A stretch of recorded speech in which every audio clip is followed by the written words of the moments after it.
I realize my opinion about this set might not align with the majority, but to be honest, this isn't my favorite modular building.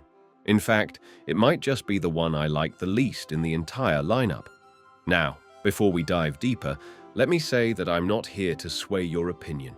If you love this set, that's great. LEGO sets resonate differently with everyone, and that's part of the magic. That said, I'd like to take some time to explain why this particular model doesn't work for me and why I feel it falls short of being a fully realized finished product. There's so much potential here, but certain aspects leave me feeling like something is missing. So, let's explore this in detail as we take a closer look at Tudor Corner.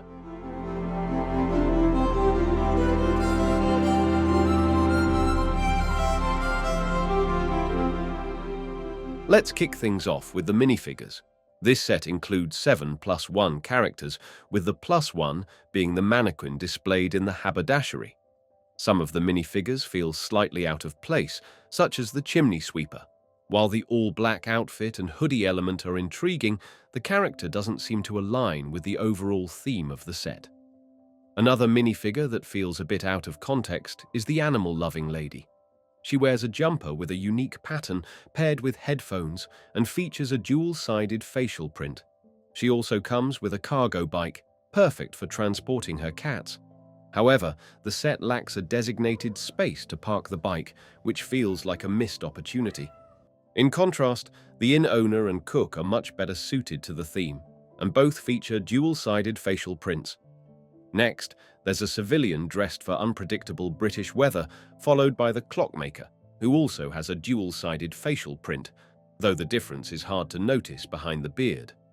Lastly, there's the haberdashery owner, appropriately dressed in theme-fitting attire and bearing a resemblance to the set's designer, a delightful nod. And, of course, there's the mannequin, elegantly dressed in black.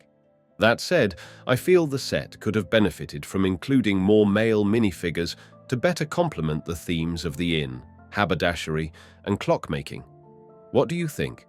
Would a more balanced lineup of minifigures enhance the storytelling and cohesion of the set?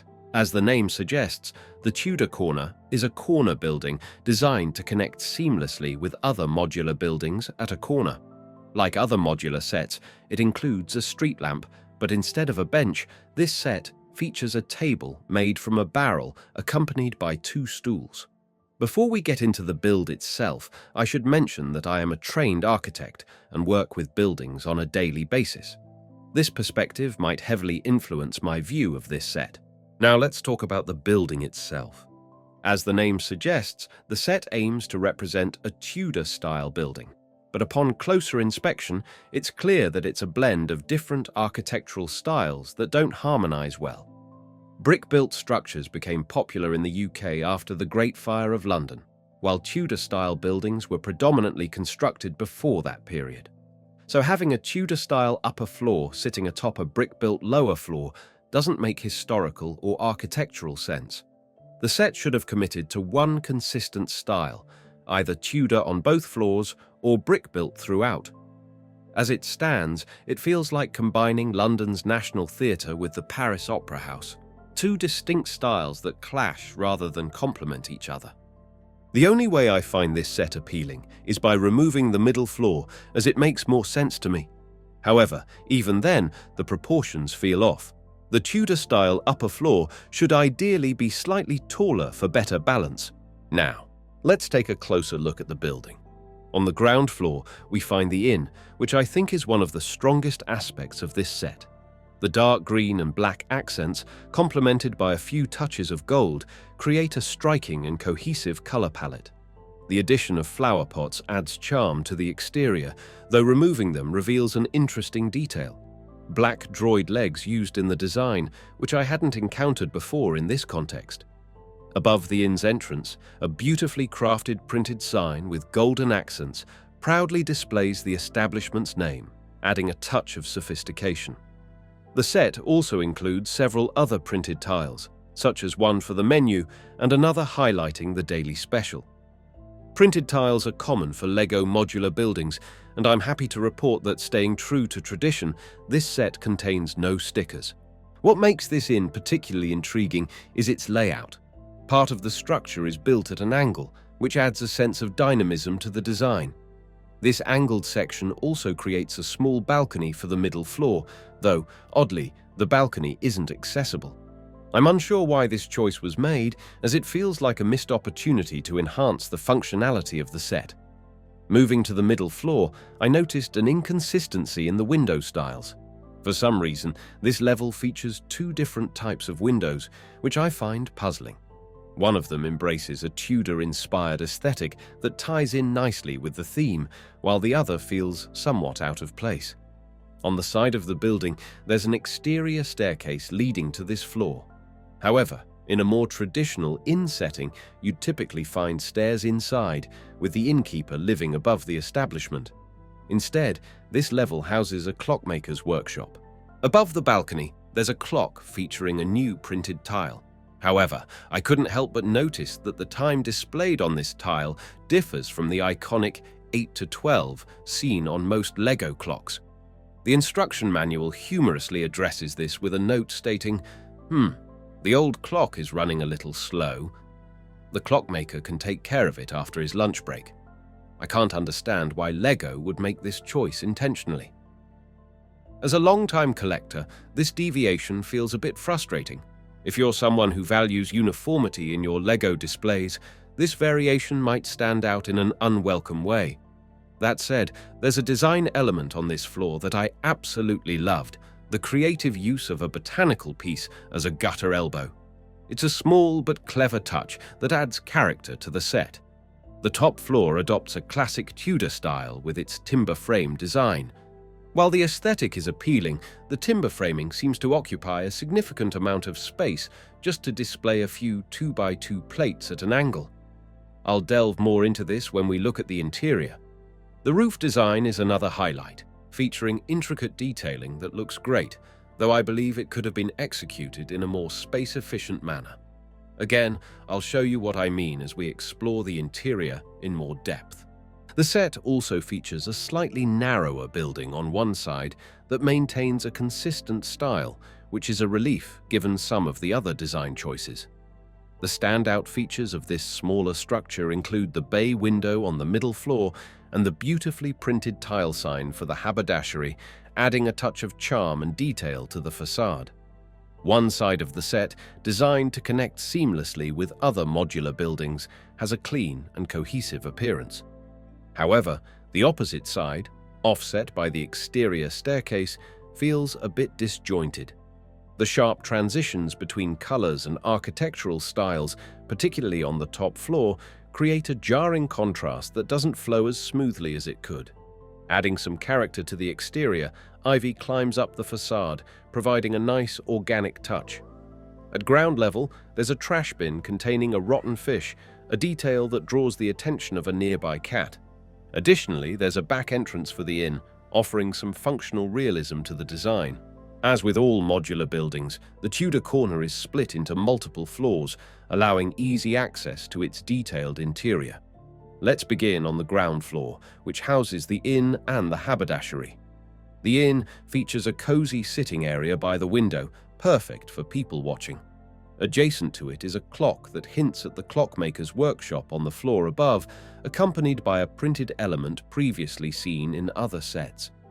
Does anyone know if there's a hidden meaning behind this image? The counter is well stocked with essentials for an inn, including a coffee machine, drinks, and a full English breakfast, with a few stools available for guests. In one corner, there are several doors. One leads to the inn's back entrance, another to a small bathroom, which is tricky to access but cleverly made reachable by removing the exterior stairs, and the last, more accurately, just a door frame, leads to the kitchen. The compact kitchen is where the cook works and can be accessed more easily by removing a section of the wall. While small, the kitchen includes all the essentials for preparing meals. Once the wall is replaced, the hats on display return to the haberdashery. Despite its small size, the shop effectively captures its theme with a selection of hats, rolls of fabric, umbrellas, and a mannequin displaying a suit. The middle floor is dedicated to the clockmaker's shop. While I appreciate the design choices, the space would be more suited for an inn owner than a clockmaker. Additionally, I would have preferred a different room above the haberdashery. This floor feels unusually spacious for a modular set, but as a clockmaker's workshop, it could use more shelves filled with tools and equipment, similar to the Ollivander's shop from the Diagon Alley set. The workshop does include multiple clocks in various styles, all set to the classic 8 to 12 time. I particularly enjoyed the work desk, complete with a magnifying glass and spare parts, which add a touch of realism. A lamp sits on the desk, and there's a hidden storage area under the stairs, although it's not easily accessible. Inside is an old-style vacuum cleaner. Another door leads to stairs going up to the apartment. However, it's unclear if the apartment is meant for the clockmaker or the cat lady, as suggested in the official LEGO images. If it's for the cat lady, the apartment's accessibility feels impractical. The upper floor is a simple living space featuring a sofa and coffee table, raising questions about the absence of a kitchen, bedroom, or bathroom. I can't imagine living in such a space. The focus here is on 2 cats and several bugs kept in terrariums. There's also a bookshelf, another printed tile, and access to a small balcony. Overall, the space feels underutilized. A small kitchenette in the dormer, for example, could have been a great addition.